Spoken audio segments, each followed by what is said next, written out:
আসসালামু আলাইকুম। আবারও আমার চ্যানেলে সবাইকে অনেক অনেক স্বাগত জানাচ্ছি নতুন একটি রেসিপি দেখার জন্য। তো আজকে আমি শাক রান্না করব, লাল শাক। তবে এটা আলাদা একটা ছোট প্রজাতি লাল শাকের। এটা আমাদের আঞ্চলিক ভাষায় পুনকা শাক বলা হয়। তোমরা এই শাকটা কী নামে জানো সেটা আমাকে কমেন্টে জানিও অবশ্যই। শাকটা আমি কুচি করে কেটে রেখেছি, আর শাকে দেওয়ার জন্য কিছু উপকরণ লাগবে সেগুলো আমি কেটে রেখেছি। একটা ঝিঙে কেটে রেখেছি, একটা আলু কেটে রেখেছি, আর একটা ছোট পেঁয়াজ কেটে রেখেছি। তার সাথে নুন আছে আর একটা শুকনো লঙ্কা। কড়াই বসিয়ে দিয়েছি, কড়াই দিলাম সরিষার তেল, তারপর দিলাম শুকনো লঙ্কাটা।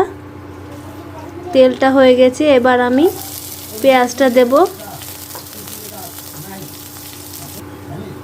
পেঁয়াজটা একটু ভেজে নেব, তারপর আলুটা দেব, সাথে আমি ঝিঙ্গেটাও দিয়ে দেব। এর সাথে আমি দুটো কাঁচা লঙ্কা দিয়ে দিলাম। এবার নুন দিলাম, দিয়ে আমি ভালো করে এটা একটু ভেজে নেব। এখন আমি শাক দেব না, একটু ভেজে নেওয়ার পর আমি শাকটা দেব।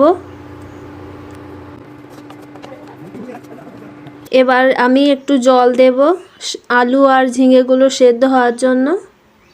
একটু নেড়ে চেড়ে আমি সেদ্ধ হতে দেব, কারণ শাকটা দিলে শাকটা তাড়াতাড়ি সেদ্ধ হয়ে যাবে। সেই জন্য আমি এগুলো একটু আগে সেদ্ধ করে নেব, তারপর শাকটা দেব।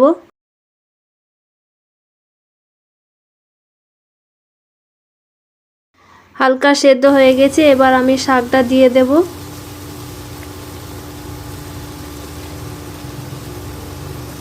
শাকের মধ্যে আমি সামান্য একটু লবণ দিলাম, বেশি দেব না, কারণ আলু আর ঝিঙে সেদ্ধর সময় আমি সামান্য দিয়ে রেখেছি।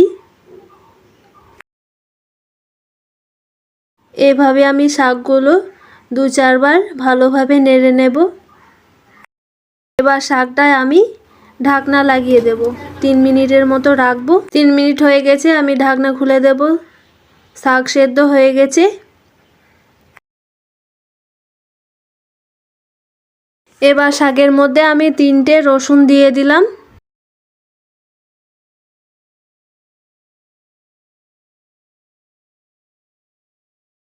সাথে আমি খুবই সামান্য পরিমাণে চিনি দিয়ে দেব। দিয়ে ভালো করে নেড়ে আমি শাকটা এবার নামিয়ে নেব। শাক আমাদের রেডি হয়ে গেছে, এবার আমরা গরম গরম পরিবেশন করব ভাতের সাথে।